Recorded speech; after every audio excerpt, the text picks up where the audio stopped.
Hey y'all, welcome to this week's video. I have decided that we're just gonna not use the numbers because I keep losing track of what week we're on, and you know what, who cares? I hope you've had a great week and that you are enjoying these videos. Don't forget to like and share because I think it's something that somebody you know could be encouraged by. This week we're going to be talking about marriage and relationships. Yay, everybody likes that, right? So often in marriage, relationships, when there's multiple disagreements or arguments and we're just not seeing eye to eye, oftentimes the thought is this relationship is doomed. And I want you to know, nothing could be further from the truth. Now, there are exceptions to every rule. Of course, there are relationships that should not be, but that's not what I'm talking about. I'm talking about pretty much the average relationship. 90% of us in a relationship with our significant other, when we're finding ourselves in disagreements or we're arguing or we just aren't seeing eye to eye, it's usually because of one thing, and that is our communication. Duh. But you think, well, how do we fix our communication or how do we make it better? And the key is we need to make our communication more productive. So I always tell clients, it's okay for you to argue. It's okay for you to disagree as long as you are productive. Are we going to get somewhere at the end of this? So we're not seeing eye to eye. We're disagreeing. I don't like what you say.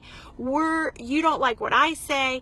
But as long as by the end of this, we have created something productive, that means we've listened to each other's opinions and we have communicated at a higher level so that at the end we come out and we both feel heard and we've solved the issue. That's really the key. We want to solve what the issue is. And the way to do that is, instead of making one tool right here, instead of making accusations, we turn our accusations into a question.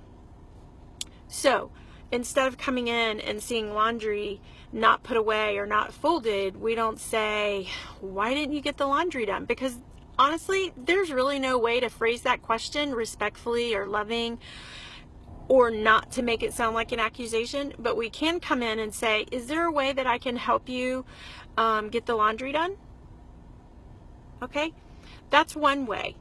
Whatever it is that you're feeling and you want to kind of spew out, because oftentimes it's really, if we'll just take a beat, take a breath and think, okay, I want to say it, I want to say this, but instead I'm going to filter it and I'm going to turn it into a question.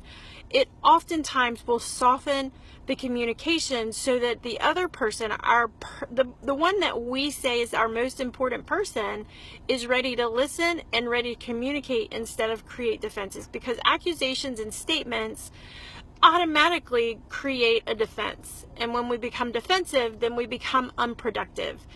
And that's really what we want to do when we're having conversation or we're having a disagreement or we're coming at things differently, and we always are going to, is we want to be productive. So I hope that helps. That's something that you can practice this week with your person. Let me know. Send me a message. Tell me how it goes. See you next time.